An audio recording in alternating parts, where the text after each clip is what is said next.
Hey folks, welcome to Castlecaster.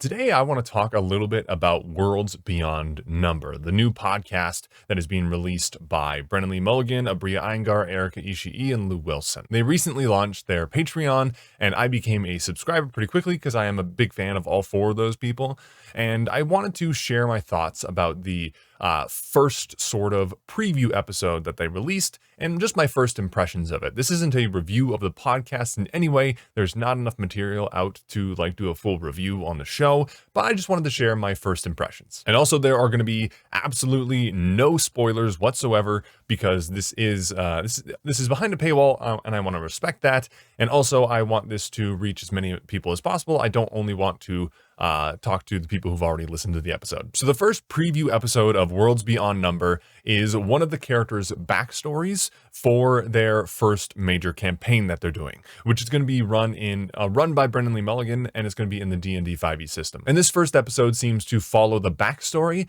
of Abria's character, Suvi. And that's enough for the context. Let's go into my first impressions. First off, the chemistry of this cast, I think, is going to be off the charts. I know they all were in Misfits and Magic, and that was one of my favorite Dimension 20 seasons, so I'm excited to see the whole cast interact. But so far, we've only had Abria and Brennan, and we know they have great chemistry when they play. One thing that really stood out to me in this show is the sound design, because most RPG or TTRPG podcasts or shows don't really do much for the sound. They usually play music and maybe add a sound effect here or there, and that's kind of all they do. And most of the time, I don't like sound effects in TTRPG actual plays because I find them very, very distracting. Music can help elevate the mood and communicate emotions and all that good stuff, so I love music in them, but I don't usually like sound effects because I feel like it feels overproduced, and it feels like they're just sort of taking away from the actual role play. But in Worlds Beyond Number, they put a lot of work into this soundscape. And from what I understand, that's entirely the doing of their producer, Taylor, who's like a core member of the group. He's just not like one of the players on the show.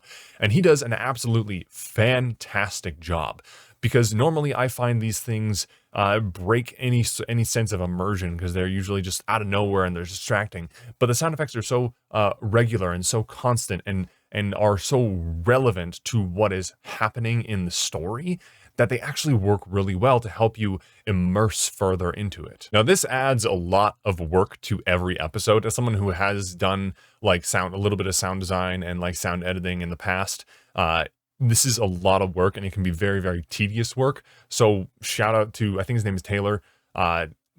You're doing a great job. Please continue to do that because it's awesome. And another thing that kind of stood out to me is how seriously the show takes itself. And I don't mean it's like self-serious grimdark or anything like that. There are definitely heavy moments in the show, and there's also very light moments, and there's jokes and there's humor. But it doesn't have that meta element that most other actual play shows have. You know how actual play shows always have that element where all the players and the DM are all very self-aware that they're all just a bunch of people sitting around a table and they're rolling dice and playing pretend. It's sort of a staple of the genre in a lot of ways, especially with comedy podcasts like Dungeons and Daddies and Not Another D&D Podcast. Even more serious shows like Critical Role have that element to it. Everyone's just very aware that this is silly, that they're playing pretend, and this is they're not trying to project this is an important piece of art or anything along those lines. But so far in Worlds Beyond Number, the show doesn't really have that, at least not to the extent that most other shows do. There's a couple like out of character jokes and stuff like that happen, but for the most part, they stay in character the entire time. Even the first episode just jumps right in to Brennan doing some narration. There's no oh, welcome to Worlds Beyond Number, and these are our players, and all that kind of stuff that every podcast seems to have. And in the context of this show, it really, really worked, because they don't really need to introduce themselves, right? Because everyone who is downloading this podcast and listening to it knows who Brennan Lee Mulligan, Lou Wilson, Abria Iyengar, and Erica Ishii are.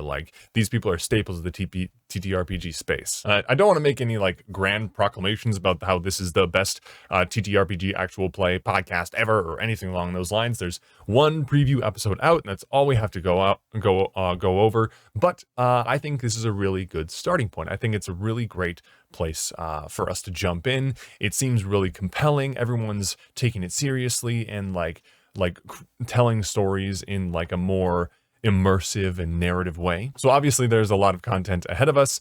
It could completely revert back to how most TTRPG actual play podcasts are played. It could become very meta in and of itself, and it could become less narrative focused and much more shenanigans and stuff like that. And that's fine. I enjoy that kind of podcast too. But this is really, really interesting to me because it is sort of diverging from the traditional actual play like structure. So I am really excited to see where this podcast goes, because it could be something wholly new. It could be something familiar. I don't know. I think it could end up being something really, really special, but we'll have to wait and see. Well, that's pretty much all I had to say. So thank you for watching. If you made it this far, remember to like, comment, and subscribe. Do all the YouTube things. Shout out to my channel members, Viva Fox, my mom, Caleb Eggensberger, and Znun. And consider becoming a channel member if you want to see my videos early and all that good stuff. Thanks for watching.